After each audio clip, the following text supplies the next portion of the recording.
The second-to-last bell of the year sounded throughout all the classrooms, indicating summer vacation was just 40 minutes away. After I handed in my literature book filled with short stories, I took my regular spot in the front row.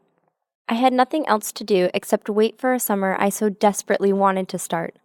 Unlike my classmates, who were having friendly last-day-of-school conversations about how they were going to miss each other and making plans to hang out on their first official night of summer, I stared at the clock above the board and counted down the minutes until I wouldn't have to see anyone from school for 3 whole months.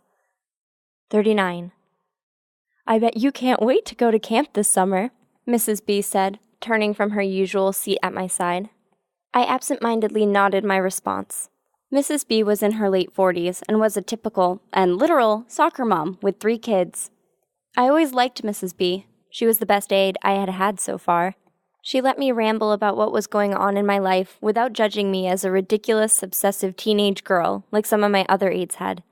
However, she was one of the reasons that made me different from my classmates. And in my opinion, she was one of the reasons most of the kids in my graduating class wouldn't talk to me. Unfortunately, I had to have Mrs. B with me from the moment the bus dropped me off at school in the morning until the bus came back for me in the afternoon. I needed Mrs. B by my side, though, because I didn't have any control of my hands. I wasn't in a car accident where I was paralyzed or anything. I had a physical disability called cerebral palsy, or CP. Basically, when my mom was in labor with me, my oxygen supply was cut off for a minute or 2. Doctors don't really know why or how it happened, but as a result of a lack of oxygen during that time, the part of my brain that is supposed to be in charge of my motor control was damaged. In other words, I could move my arms and legs a bit, but the only part of my body that I could control 100% was my head. I couldn't walk, and I used a computer to talk, but my head was totally in my control, as was my mind. I usually didn't care having Mrs. B with me, since I needed help writing down my answers, handling my books, and eating at lunch, but the school district wouldn't even let me travel through the hallways without her, which scared away the other students. The fact that she was about 30 or so years older than me also pretty much killed my social life. My mom may as well have come to my classes with me and held my hand as we passed through the halls. 34 minutes. "My daughter went to soccer camp last year," Mrs. B continued, "and she just absolutely loved it."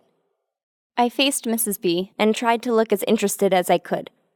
She listened to me whine about all my drama over the past school year. I could humor her for a few minutes. "She made friends that she still talks to a whole year later. I know you will too." I smiled. I hoped I would. That was really why I wanted to go to camp this year instead of sitting at home all summer with my parents. I desperately needed some new friends, considering my only 2 friends broke my heart earlier in the school year.